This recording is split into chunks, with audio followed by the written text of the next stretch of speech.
I'll be speaking to Hassan Alabbasi. We'll be talking about the kidnapping and the disappearance of his sister's entire family in Syria at the hands of Assad forces. Alabassi is an electrical engineer. He is speaking to us from Ottawa, Canada. Good morning. Good morning, sir. What is your sister's name and the name of her husband? My sister's name, Rania Alabbasi, and her husband name, Abdurrahman Al-Yasin. Okay. And where did they live in Syria? They lived on a very famous neighborhood on Syria. It's named Dummar Project. This is very there is on that area is very high security because there are a lot of general living there, so it's very secure square where she's living there. Is that Damascus? Yeah, it's actually not on the town, on the middle of Damascus, but it's this city. It's related to Damascus. Yeah, it's only 2 kilometer. Yeah. Now, did you live there too, or a different part of Syria? Yeah, actually, we are living when we are as a family. We are living on Damascus capital. But after that, we are travel and we are work. After that, my sister returned and buy a house on this area and began his profession on the clinic as a dentist. And from 2008, they established his clinic and began work at that time. Okay. We are still we all brother and sister of Rania, they are outside, traveling for the work before the revolution, before this accident. Now, before the revolution, before 2011, was your sister or her husband involved in political activities? No, Abdurrahman, he's a contractor. He worked as a contractor in Saudi Arabia. When my sister decided to return to Syria to begin work on her own clinic, he decided to stay on Saudi Arabia and began travel between Damascus and Riyadh and continue his work on Saudi Arabia. During the revolution, Abdurrahman Yasin, he volunteered to do some humanitarian activity, yeah, to support and aid the refugees that they came from outside Damascus. So her husband helped out with the refugees. Yeah. He support them sometime by dates because he work with some people. They have factory for dates, and they sometimes give some money to some poor people to do some main purpose for life. So he he's volunteer. Mm-hmm. There is no any other thing. He volunteered from himself. This is, I must do this to my brothers on Syria. And what about your sister? Was she my sister? She's a loving mother for 6 kids. Yeah. She's very busy. You can imagine. Say they have a clinic at work and schedule at the clinic.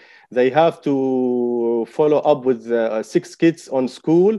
They need to cook, prepare the food. They need to follow up. They need to take child to school or to return from school. She's a very busy woman, and they don't have any activity. Okay, so then this is March 7th, 2022. What happened on March 9th, 2013? Yeah, at 9th of March 2013, the National Security Forces raided my sister's house They brought with them some young man, his age around 15. The evidence of torture appear on his face, and he said, and he put his finger to Abdurrahman after they knocked the door. Abdurrahman, he opened, he said to the police and the national force, his guy give me a money. This is the direct story. This is the starting of the story. At that time, they arrest the national security forces, arrest only Abdurrahman, and give my sister the order to stay forcefully without moving outside the house with her kids. And at that time, only Abdurrahman arrested. Yeah, this is the first day that Abdurrahman arrested. Yeah. And then what happened the next day? Yeah, the day after, they raided the house again, and they brought Abdurrahman, and Abdurrahman is very scared, and he drank some water and said to my sister, please do what they ask you. Don't say no. And actually, they take all the assets. My sister, they have 3 cars. They take it. They take money. They take gold, jewelry. Actually, at that time, they take all things. And what was the last thing you said? Digital devices, computer, laptop. They take all things. I think they need to open these devices to see the activity, to follow up. They are, because as you know, if you write something on the computer against the government, this is a big issue in our regime. So they take all these assets and they give order to my sister to stay forcefully at the house. They cut all communication, the telephone and the internet connection. And my sister, she was arrested on her own house at that time with six kids under severe fear. Mm-hmm. They don't know what will happen. I think you wrote that they took even their legal documents for the ownership of the house. Actually, they take all she prepare passport. They have a passport. They take it, and they take maybe the ownership, the paper for owning some asset. Yeah, they take all this. They put it on some place. They take it with the jewelry, with some cash available. They take it. Yeah. Even jewelry and cash. Yeah, but actually, we don't think that this is happened from some behavior from this group. No, this is from the order, from the general on the national security forces. This is small. The people that they came to us and make raiding and arrest Abdurrahman, they don't do anything without direct instruction from the director. So on the 9th, they arrested the husband. The 10th, they take all the property or a lot of it. Yeah. And then what happened the next day? Yeah, at 11 of March 2013, Majdouline, her secretary, my sister on the clinic, hire Majdouline to make a schedule for all customer. And Majdouline, at that time, they visit my sister to console and to comfort her after they know that her husband arrested. And during that day, the National Security Forces raided the house once more, and they give order to my sister and her family, 6 children, and her secretary to surrender to the force and to come with them. And actually, they take and put them on my sister car. This is minivan. They put all this family on this car, and they take her to the what we believe security, national security forces buildings. Mm. Now, were you in Syria at that time? Nobody from Rania's family is in Syria. Nobody. Were you there? Were you there in Oh, 2013? we are all brother and sister work on Saudi Arabia. I see. You were in Saudi Arabia. Yeah, how did you hear? Did you get phone calls or? Yeah. We don't actually. I can't tell you exactly because we have some fear about Sure. this. Yeah, for this witness to speak anything or any detail about him. Now, in the middle of March in 2013, you had heard about what had happened. Was there anything you could do? Can you go to authorities, or what do you do? Yeah, actually, what we are doing, what we are began thinking at that time, the first step is from some relative of Abdurrahman and Rania. Some relative try to ask, go to some building and try to ask, and unfortunately, unfortunately, they arrest this relative that they asking about the sister, this family, and we are on one problem. We are now facing other problem about that family. So a lot of work and effort until we release this relative from arrest. Yeah. And after that, we understand that this is prohibited to anyone to ask about this family. And usually in Syria, if there is any political prisoner, nobody can ask about him. And this is from illegally. And if you do something like this, you are under threat because you are cross the red line. This is you can't ask about this family anymore. So what we are doing at that time, as you know, we are on Syria. We know we have experience there. Actually, I don't tell you about the background of Rania's families to know our problem.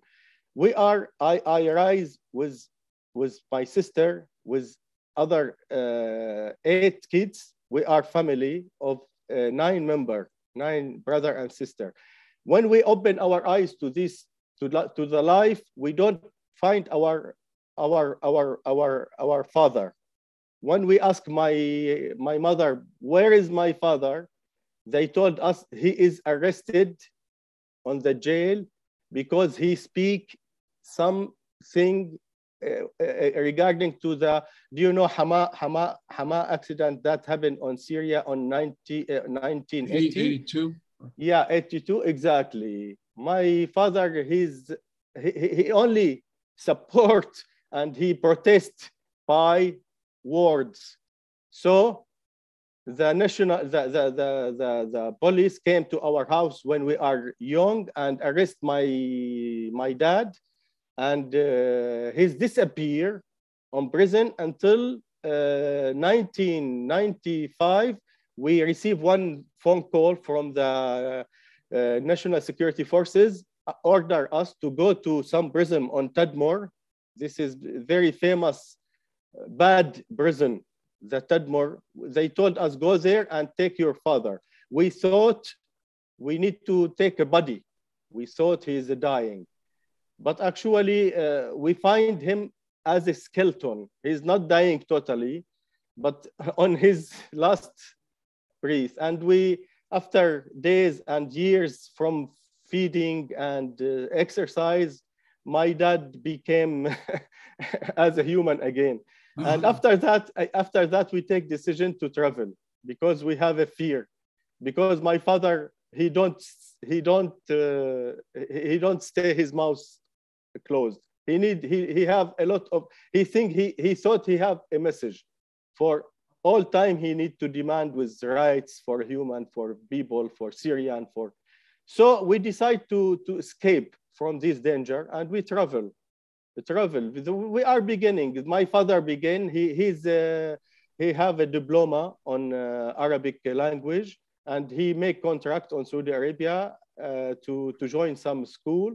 And after that, he sent to me some contract as an engineer. He sent to my sister Rania some contract to work with some clinic on Riyadh, and so on. We go. My sister is a gynecologist. They go to do some contract. My brother Usama is engineer. He have some contract. So no one stay at Syria. But after my sister began feeling with that they belong to Syria, not to Saudi Arabia, and they feel something from inside. They need to return to that place that she's born there and rising there, and they have memory and they have achievement on chess, and they need to return to the normal life, because in Saudi Arabia only work. Actually, there is no any value of the life. Only we are a worker. Yeah, they need to begin to make a social life, to make activity, to learn here kids to play chess, to join some tournament. Yeah, they have some plan to do. So they went back to Syria. They went back before the revolution was 2-3 years. Yeah, we are all outside. Yeah, this is the background and the main. My sister Rania, when she playing chess, they have a target on her mind. When her father on the prison, they have one target to achieve a big title, to go to some high rank general, to give him some mercy word, to look peacefully to my dad and to release him, to try to release him. So the main target from playing chess, they have this on her mind all time. When we speak, they told me, I will release my father. So I understand your sister was actually a champion of chess. Yeah, they are an accomplished champion for more than 10 years. They go to Olympiad on Salonique, Greece, and they have a federal rank from the chess federal organization. She is the highest rank as a lady on Syria. The rank in all of Syria. Yeah, if you go now to ladies on Syria and see the rank, my sister Rania Alabbasi still then. She's not active. They mentioned that not active, but you can find her rank is the highest rank on playing chess. They go to make many tournaments. They participated to Arab tournament on Doha, on Qatar, on Algeria. They go to Amman, Jordan. They go to Kuwait. So they joined a lot of tournaments, and they fight under the Syrian flag on chess. They don't. I think she can't imagine someday the flag that she fighting for him. She's under arrest from this. Right. So let's go back again 9 years ago. So on the 9th, he is arrested. On the 10th, they take their property. On the 11th, she's arrested along with the family and a secretary. And what have you heard from her since? Yeah, actually, what we 100% make sure about it, that this my sister enter the building of National Security Forces. She and her husband. I need to speak this and focus and emphasize about this thing, because some analyze and some people work on politics on Syrian activity during the revolution. They began thinking maybe the background of this crime, to robbery and to get money and to take it. No. We have evidence. Rania enter and investigate with her and her husband, and we have absolute evidence. we are only ready to give this evidence only when there is a fair trial for the criminal of war. We can present that, yeah. But my question is, have you heard from your sister No, in the last 9 years? No, nothing. How about her husband? Have you heard from her husband? No. And we pay a lot of money to try to access to some people to help us. We get a lot of news, but there's no any evidence. All this news is fake. And because this news that we heard, all one news is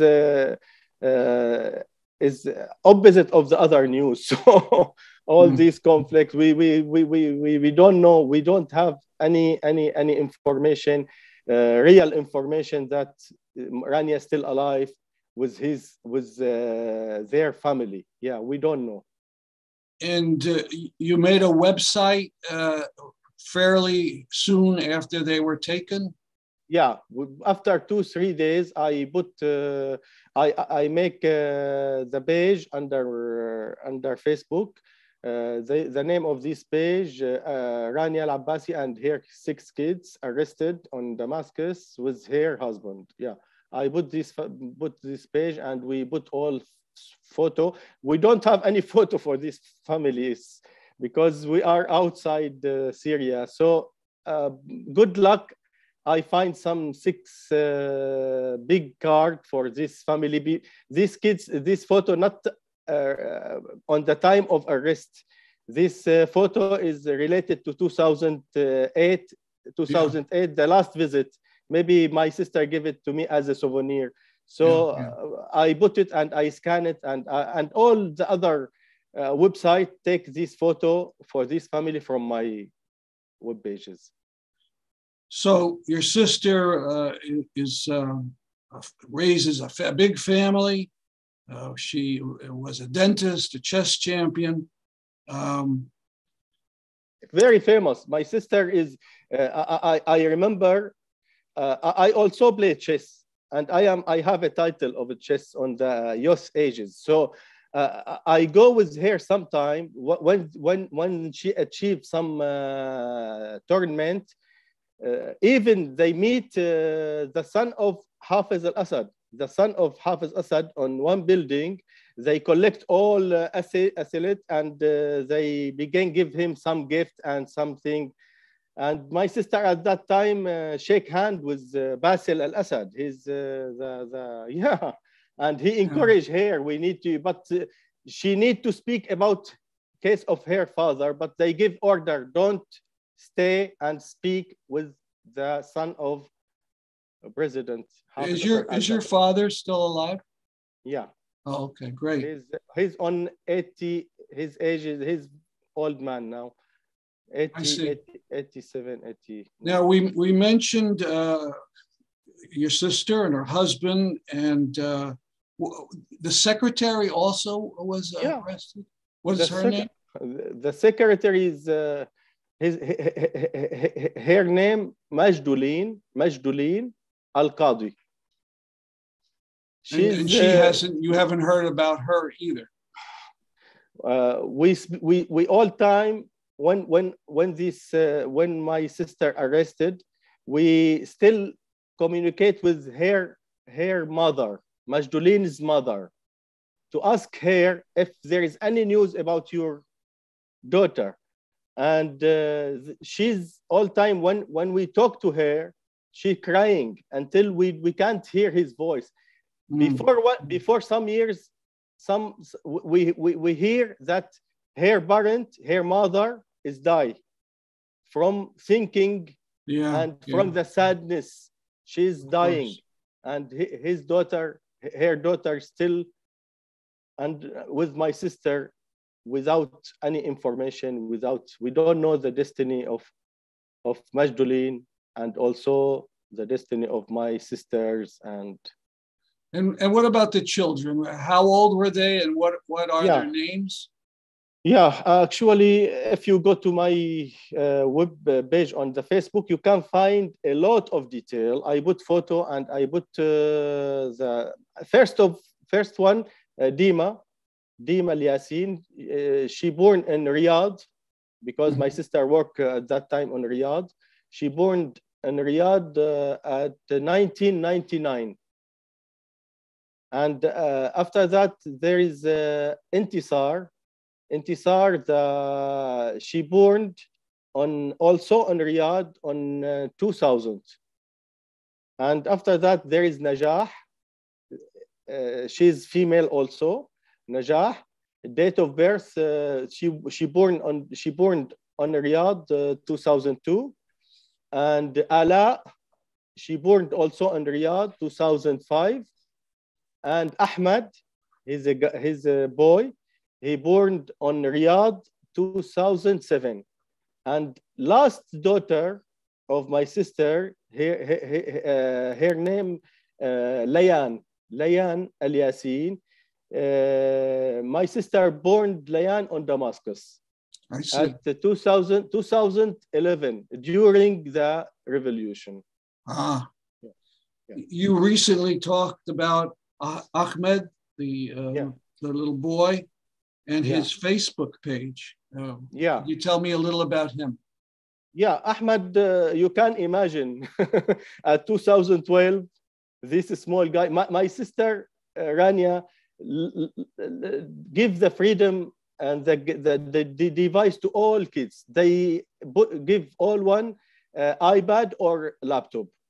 She like technology, and they need to, from all her kids, to use the technology and to be access to internet. So you can imagine Ahmad create his account on Facebook at 2012 when his date of birth 2007. It means when he's 5 years old, he create his own page, and you can find he make photo with some piece of biscuit, and you can enter and access this web.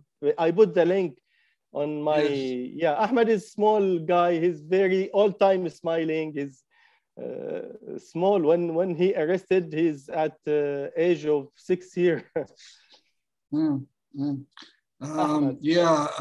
looked at that page. He liked SpongeBob.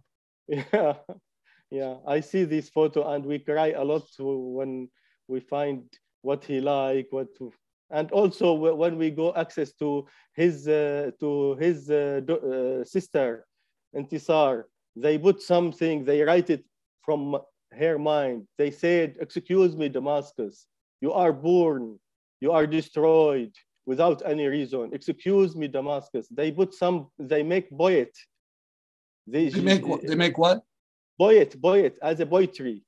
Poet. Poetry. They put something. Excuse me, Damascus, the name of this. And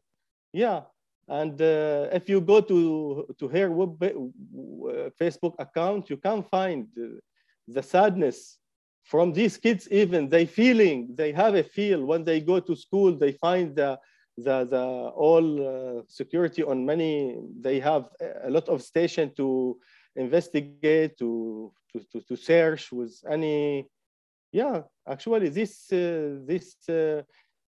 thing, you can touch it and you can feel it when you visit the website of the kids. Even Majdoulin, I visit Majdoulin, the secretary web page. They put all time the young lady when she is very young. They put her face. Actually, because she has a very, they like to put it and introduce his best photo.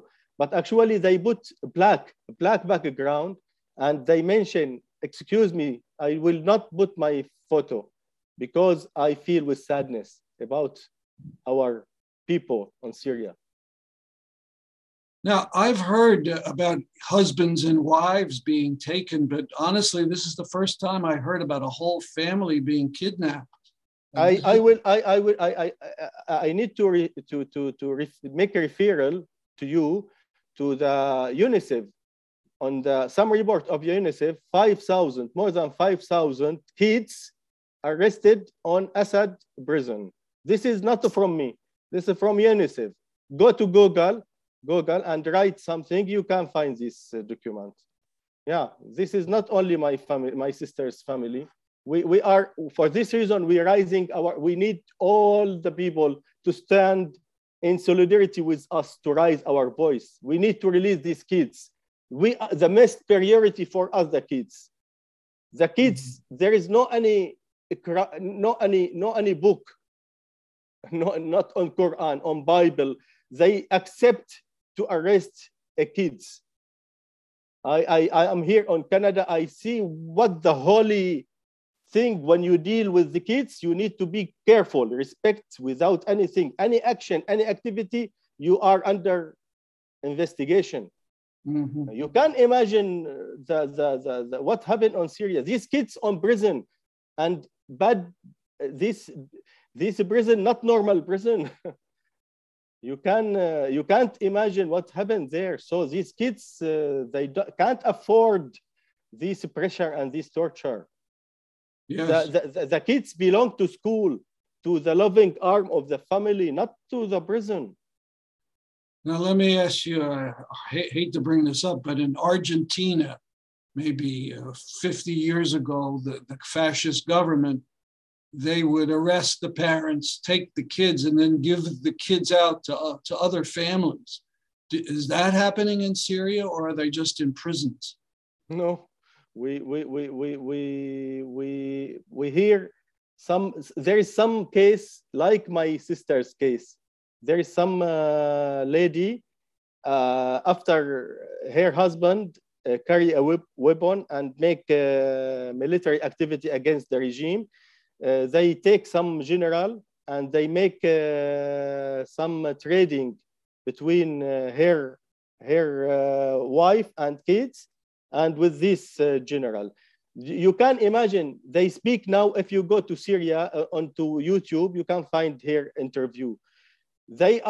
She was pregnant when the Assad regime arrested her with two kids, one 4 years and one 3 years.